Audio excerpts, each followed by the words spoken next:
और ये आदर्श सोसाइटी 5 साल इस आदर्श सोसाइटी का ओटाराम डायरेक्टर रहा है। 5 साल ओटाराम डायरेक्टर रहा है। उनको जवाब नहीं देना चाहिए। 15,000 करोड़ रुपए सिरोही के लोगों का फंसा हुआ है।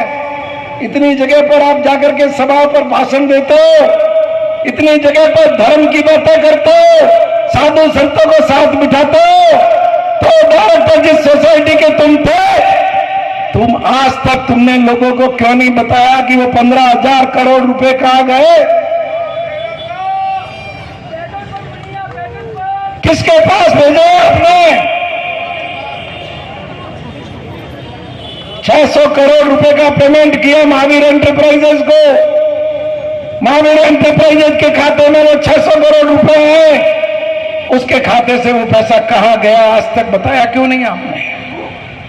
200 करोड़ रुपए गए जन्म राठौड़ के खाते में, उसके खाते से वो 200 करोड़ रुपए आगे कहां गया?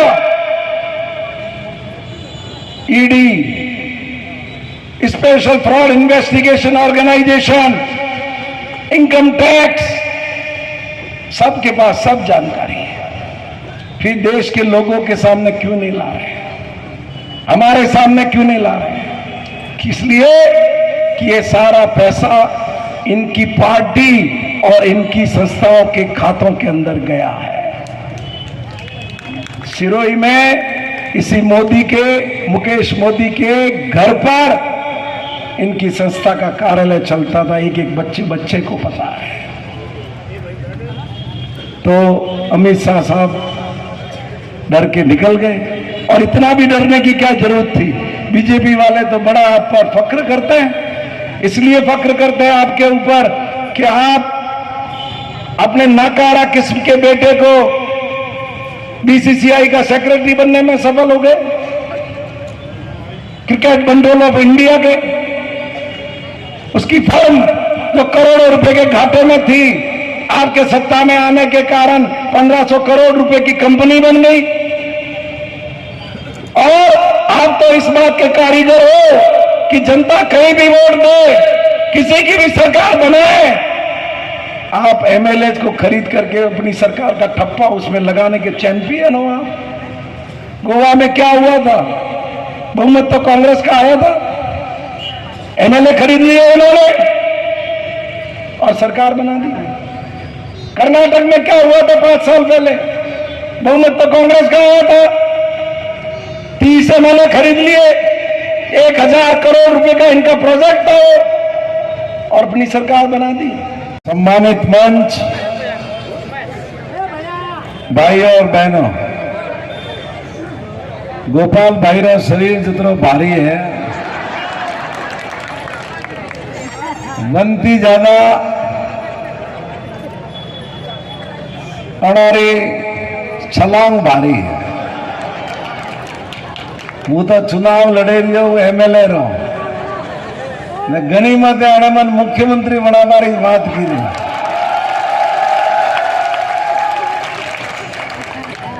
અનારી મરજી વે તો અમેરિકાનો પ્રધાનમંત્રી को बनाना।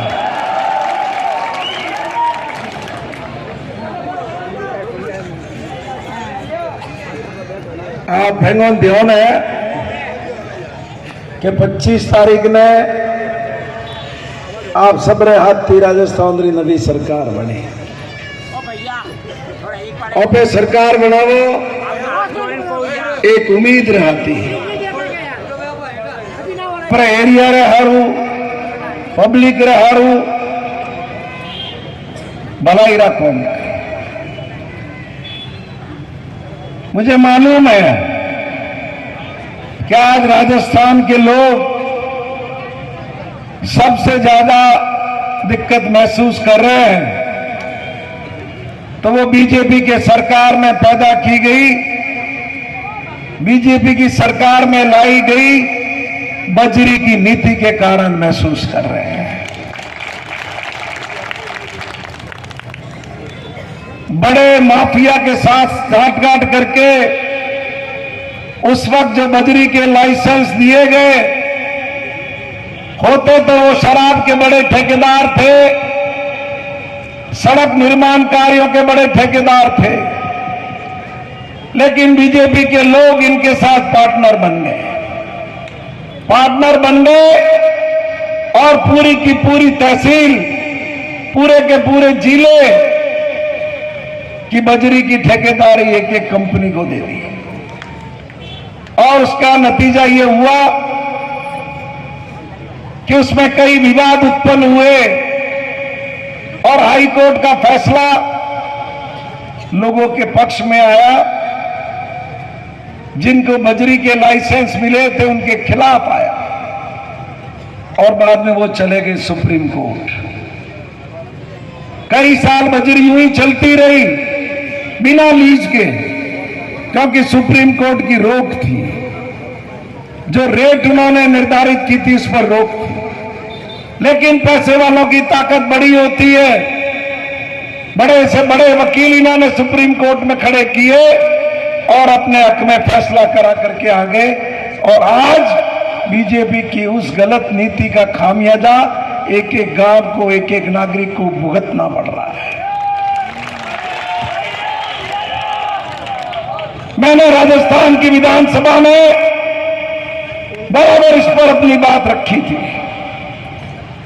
और शिवगंज के लोगों के लिए तो ठीक बात है कि यहां की जो लीज का लाइसेंस है वो अगले महीने की 20 दिसंबर को शिवगंज तहसील का तो खत्म हो रहा है। लेकिन मैं ये भरोसा आपको दिलाना चाहता हूं कि आने वाले वक्त में हमारी सरकार बनी तो हम नए सिरे से बजरी नीति लाएंगे और किसी एक पार्टी को पूरी एक तहसील या पूरी नदी का ठेका नहीं लेने देंगे। एक नदी के अंदर 5-5 लाइसेंसी हो, 7-7 लाइसेंसी हो। जो जनता को सबसे कम पैसे में बजरी देगा उससे लोग बजरी खरीदेंगे। सिर्फ एक यही तरीका है जिसके आधार पर ये जो दाम बढ़े हैं उसको कंट्रोल किया जा सकता है। जो मकानों की लागत बढ़ी है उसको कंट्रोल किया जा सकता है। आज उनकी गलत नीति के कारण ये बजरी एक माफिया बन गई है और इनके गुंडे चारों तरफ बैठे हुए हैं, जिनमें फिर भी हमने कोशिश करके उनको नियंत्रित करने की कोशिश की है। अब क्या परिस्थितियां बन रही है सिरोही की। कल रात को मैं सिरोही की मीटिंग करके आया तो बहुत ही कष्टदायक समाचार मुझे मिला कि हमारे साथ राजस्थान की विधानसभा का चुनाव लड़ रहे निर्दलीय रूप से बीजेपी के बागी श्री हेमंत पुरोहित पर जानलेवा रात को हमला किया गया। सिरोही की राजनीति में इस तरीके की चीजें कभी नहीं हुई है। और आज आपने टीवी पर उन निर्दलीय उम्मीदवार का कथन भी सुना होगा और उन्होंने बता दिया अपने कथन से कि वो हमला करने वाले बीजेपी के लोग थे। एक तरफ तो सनातन धर्म की बातें करो, एक तरफ राष्ट्रवाद की बातें करो और दूसरी तरफ जो लोग अपने हक के आधार पर प्रजातांत्रिक प्रक्रिया में भाग ले रहे हैं उनको धमकाने का प्रयास करो और वो भी इस तरीके से उनको लहू-लुहान करके उनकी जिंदगी के लिए खतरा पैदा करके। इससे बड़ी शर्म की कोई बात नहीं हो सकती। अभी ये प्रकाश प्रजापति जी आपको भाषण दे रहे थे, क्या धमकी दी गई इनको कहा गया तुम्हारा कंप्यूटर का काम है, ये कांग्रेस का काम करना छोड़ दो नहीं तो इनकम टैक्स की रेड करवा देंगे। एक मंडवारिया से आज मुझे फोन आया केराराम का। बहुत लोग गांवों में इस तरह के मकान बनाते हैं, सरकारी जमीन पर भी बनाते हैं, गोचर पर भी बना देते हैं, वरण पर भी बना देते हैं।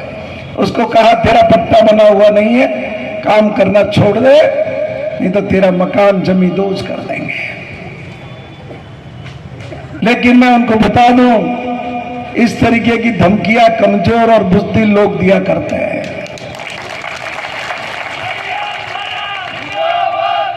मुझे भी कहा इस तरीके की बातें पत्रकारों के जरिए पूछवाया कि बीजेपी के लोग कहते हैं कि फला उम्मीदवार को आपने खड़ा किया है। मैंने कहा अगर मैंने खड़ा किया है तो तुम तो बहुत ताकतवर लोग हो। अशोक गहलोत के बेटे को तुमने ईडी के ऑफिस में बुलवा लिया, अशोक गहलोत के भाई के घर पे तुमने सीबीआई भेज दी, जयपुर के अंदर कांग्रेस के नेता राजीव अरोड़ा क्या छापा डलवा दिया, कांग्रेस के प्रदेश अध्यक्ष के घर पर ईडी भेज दी, मेरे घर पर भी ईडी भेज दे रहा।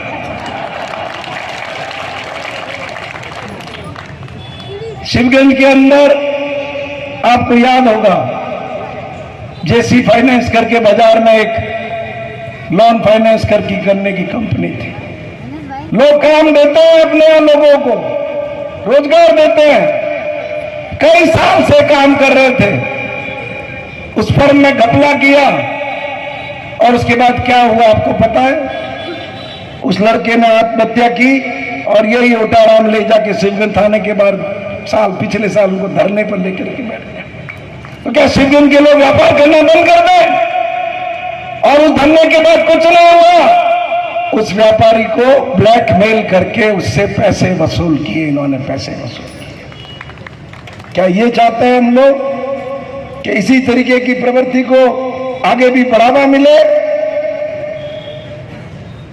तो एक 10 दिन पहले गणेश गांची उस पर हमला किया जिसका मुकदमा दर्ज है सिरोही की कोतवाली के अंदर। तो ये गुंडागर्दी की जो राजनीति कर रहे हैं, जहां जहां हमारी सभा होती है, लगभग 8-10 जगह इन्होंने इस तरीके की हरकत करने की कोशिश की। सिरोही के भाटकड़ा में सभा थी, ज्योतिराव फूले का, महात्मा ज्योतिबा फूले का चित्र लगा हुआ था, उसको फाड़ दिया। नंगा चाकू लेकर के सामने हमला करने की कोशिश की। ये तो अपन है जो चाकू हो के फाकू बोलना बंद नहीं करते हैं।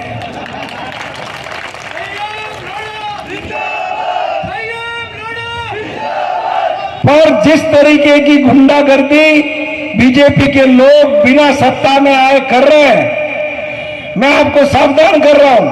अभी तो इस जिले में इनका खाली इनके सारे प्रधान इनके हैं, प्रमुख इनका है, सांसद इनका है। एक आदमी जो उनकी गुंडागर्दी के खिलाफ लड़ रहा है वो मैं हूं।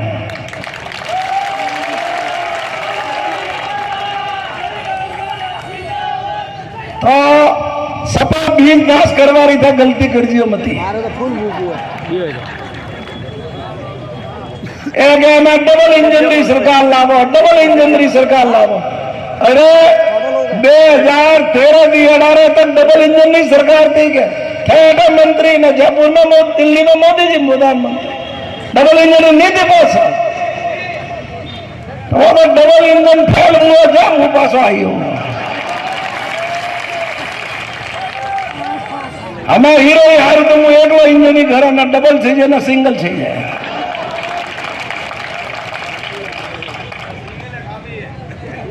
अभी कल देश के सहकारिता मंत्री रानीवाड़ा में घूम रहे थे। आना तो उनको सिरोही था, सिरोही में उनकी पहले तो रोड शो प्रस्तावित था, फिर उनकी जनसभा प्रस्तावित थी, लेकिन सिरोही का दौरा उन्होंने कैंसिल कर दिया और पीछे के दरवाजे से रानीवाड़ा चले गए। क्यों चले गए? किस लिए चले गए? सहकारिता मंत्री वो है जो जिनके हाथ में देश की सोसाइटियों का कंट्रोल है। और ये आदर्श सोसाइटी, ये संजीवनी सोसाइटी, ये मल्टी स्टेट सोसाइटी है जिनका नियंत्रण दिल्ली की सरकार के हाथ में, केंद्र की सरकार के हाथ। यहाँ की खुफिया एजेंसियों ने सूचना भेज दी गृह मंत्री जी को कि अगर सिरोही की धरती पर आए तो हजारों लोग खड़े होकर के जवाब पूछेंगे, आदर्श सोसाइटी के घोटाले में हमारे फंसे हुए पैसे कहां है?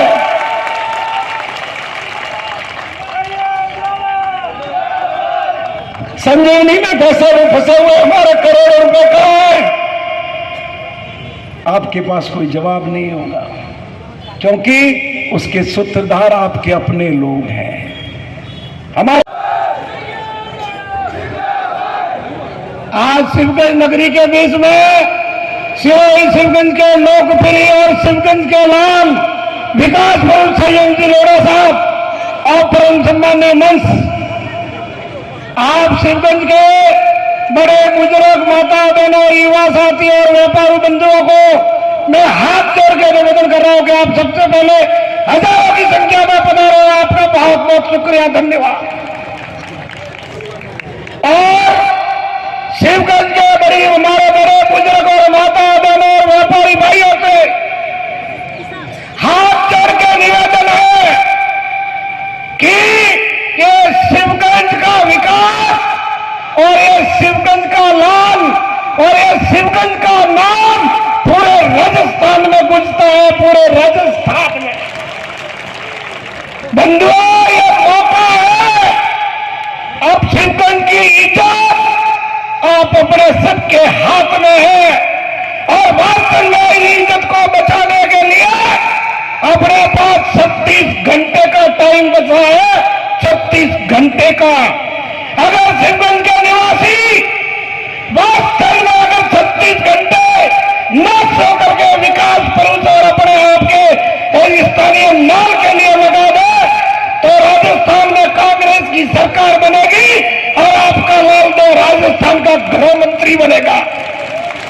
इतना ही नहीं दोस्तों, जज्बा रखो, जज्बा, और इस जज्बे को सलाम करो कि शिवगंज की ये धरती का लाल राजस्थान का आज नहीं तो कल, अरे कल नहीं तो परसों राजस्थान का मुख्यमंत्री देखना चाहते हैं। ये आप सबसे पहले ये अगर प्रकाश होगा और नाम होगा तो इस शिवगंज का होगा और शिवगंज की जनता का होगा।